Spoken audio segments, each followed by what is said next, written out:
America की Israel को बड़ी चेतावनी को लेकर यह खबर है, जहां इजराइल के खिलाफ विध्वंसक प्लान अब लेबनान बना रहा है। आपको बता दें, एक साथ 3000 मिसाइल से हमले की तैयारी को लेकर खबर आई है। आयरन डोम को भेज सकते हैं लेबनान के हमले।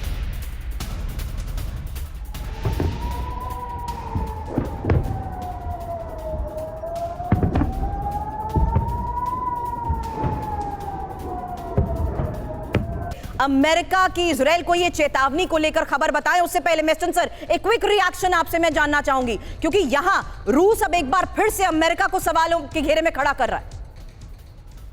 और बिल्कुल रूस जो अमेरिका को अभी एक सवाल के घेरे में खड़ा कर रहा है, उसमें कोई शक है नहीं, क्योंकि अमेरिका ने ओपनली ये आर्म्स देना शुरू कर दिया है, जो ballistic missile, short range ballistic missile वगैरह, और यूक्रेन इसका इस्तेमाल करेगा। और अमेरिका ने बोल दिया कि उनको कोई हर्ज नहीं अगर वो इस्तेमाल करे रूसी टेरिटरी के खिलाफ में।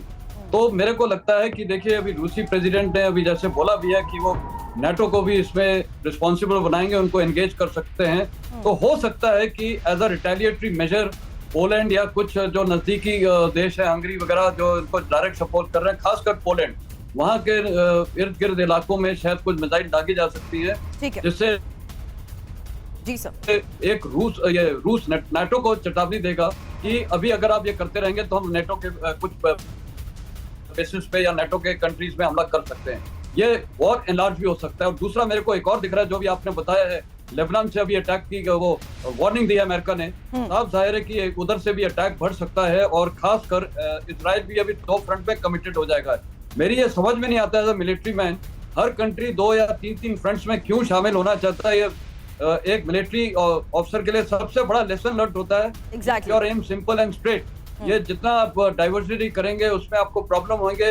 ऑपरेशन बारबरोसा जो यहाँ पर लॉन्च किया था जर्मनी, हिटलर ने, उसने भी कहा मल्टी फ्रंट्स खोल दिए थे, और फिर नुकसान अंत में उसी को हुआ। और यही वजह है कि अब अमेरिका ने लेबनान के विध्वंसक प्लान को लेकर इजराइल को चेतावनी दे दिया। इस बारे में और इंफॉर्मेशन, क्योंकि बड़ी खबर यह है कि अमेरिका को डर है कि युद्ध में लेबनान इजराइल के खिलाफ अपनी पूरी ताकत झोंकेंगे और हिजबुल्ला इजराइल पर एक साथ 3000 मिसाइलों से हमला कर सकता है। अगर ऐसा हुआ तो ये मिसाइलें इजराइल के आयरन डोम को भेज सकती हैं। हालांकि अमेरिका ने क्या कहा है, यही इंफॉर्मेशन अब आपके सामने, और उस लिहाज से कि आखिर इसका मतलब क्या है, ये भी होगा मनीष आपसे सवाल, क्योंकि अब हिजबुल्ला को लेकर ये बड़ी इंफॉर्मेशन जहां सामने आई है। इनफैक्ट सुमित और मनीष, मुझे इंफॉर्मेशन वॉल पर ज्वाइन करिए। अमेरिका की तरफ से क्या कहा गया है हिजबुल्ला को लेकर, इजराइल को दी गई चेतावनी का जरा मतलब समझा दीजिए मनीष। जहां विध्वंसक हमले की तैयारी में हिजबुल्ला जिस तरीके से नजर आ रहा है, ये तैयारी आखिर है क्या? देखिए, हिजबुल्ला वो ताकत है जिसके पास 1 लाख से अधिक मिसाइल होने की बात कही जा रही है, और 7 अक्टूबर को हमास के हमले ने दिखा दिया कि अगर आप एक साथ 3000 के करीब मिसाइल से हमला करेंगे, तो भले ही आज की तारीख में इजराइल के पास आयरन डोम की एक बड़ी ताकत है, लेकिन इसके बावजूद भी उसे भेदा जा सकता है। तो आशंका यही है कि हिजबुल्ला भी यही रणनीति अपनाएगा। 3000, 4000, 5000 अगर वो मिसाइल एक दिन में मारेगा, तो आप सोचिए वैसे में इजराइल की हालत क्या होगी। तो इजराइल का आयरन डोम पूरी ताकत झोंकने की बात कही जा रही है, उसमें 3000 मिसाइलों से हमले की ये तैयारी को लेकर अमेरिका जो बड़ी बात कह रहा है, अगर ऐसा हुआ तो जाहिर सी बात है टारगेट पर आयरन डोम।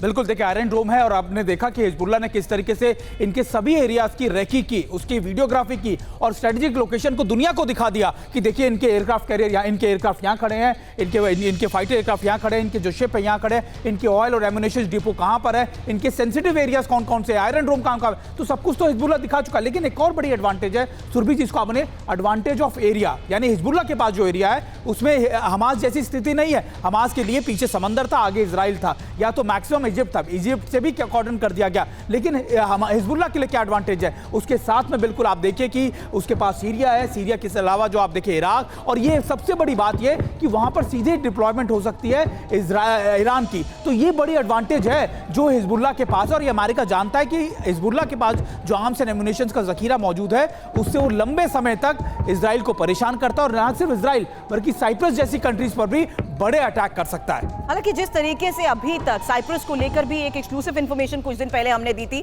मैं आपसे इसको लेकर आगे सवाल करूंगी। उससे पहले ये आतंकी हमले के बाद रूस और अमेरिका के बीच जिस तरीके से भिड़ंत की आशंका थी, उसको लेकर हमने सवाल किए, और अब आगे इस लिहाज से चर्चा की जानी जरूरी है कि इजराइल जिस तरीके से अभी एक्शन प्लान की तैयारी कर रहा है, उसको लेकर अमेरिका की तरफ से भी रिएक्ट किया जा रहा है। हालांकि ये जिस लिहाज से संजय मेस्टन सर मैं आपसे सवाल कर रही थी, रूस और अमेरिका में सीधी जंग को लेकर भी सवाल का मतलब आपने यहां पर समझा दिया था, क्योंकि आशंका इसकी बढ़ती जा रही है। आशंका क्यों बढ़ रही है? क्योंकि रूस ने अमेरिका पर जिस तरीके से हमले की साजिश में शामिल होने के आरोप लगाए हैं, मानता क्या है रूस? क्योंकि अगर आईएसआईएस से हमला किया तो उसके पीछे अमेरिकी अकेले आईएसआईएस हमला नहीं कर सकता, और साजिश में अमेरिका के साथ यूक्रेन भी शामिल हो सकता है। और हमले के बाद आतंकी यूक्रेन जिस तरीके से भाग रहे थे, उसको लेकर भी इंफॉर्मेशन सामने आई थी। लेकिन अब इस वॉर फ्रंट पे, जहां पर हम आपको बता रहे थे कि हिजबुल्लाह के खिलाफ किस तरीके से इजराइल प्लानिंग कर रहा है, आयरन डोम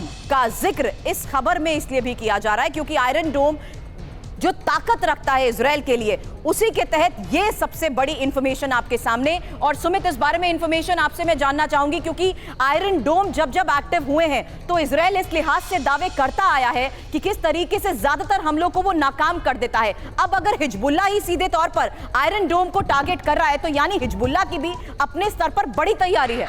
देखिए, बिल्कुल एक्यूरेसी की अगर आप बात करते हैं तो 90% से ज़्यादा की एक्यूरेसी आयरन डोम की। लेकिन आप ये मानिए कि हिजबुल्लाह के पास इतना बड़ा ज़खीरा, इतना ज़्यादा आर्म्स एंड एम्यूनिशन है, इतनी ज़्यादा मिसाइल पावर है कि इजराइल चाहकर भी पूरी एक्यूरेसी या फिर पूरी तरीके से इसको रोक नहीं पाएगा। और उसमें सबसे बड़े प्लेयर बनेगा ईरान जिस तरीके से अपनी पूरी सॉलिडारिटी दिखा रहा है हिजबुल्लाह को लेकर, उससे निश्चित तौर पर ऐसा लगता है कि फिर दोबारा से मल्टीपल अटैक होंगे। अमेरिका फिर भी हूती के अटैक को रोक सकता है, लेकिन अगर डायरेक्ट कन्फ्रंटेशन होता है ग्राउंड फोर्सेस का, जिसमें अगर ईरान शामिल हो जाता है, तो ये फिर दिक्कत होगी इजराइल के लिए। और देखिए, करीबन 7-8 महीने से ज्यादा का वक्त लग चुका है, करीबन 35 से 40 किलोमीटर के हमास के एरिया, गाजा एरिया के अंदर ही ऑपरेशन चलाने, और अब भी इजराइल को वो तरक्की है, वो सफलता नहीं मिली है। तो आप मानिए कि लेबनान जैसे इलाके के अंदर, जिसमें सपोर्ट सिस्टम जो है हिजबुल्लाह का बहुत अच्छा है, ऐसी सपोर्ट सिस्टम जो सीरिया में ही मौजूद है, तो ऐसे बड़ी लड़ाई, ऐसे बड़े ऑपरेशन चलाने में इजराइल को बहुत दिक्कत होने वाली है।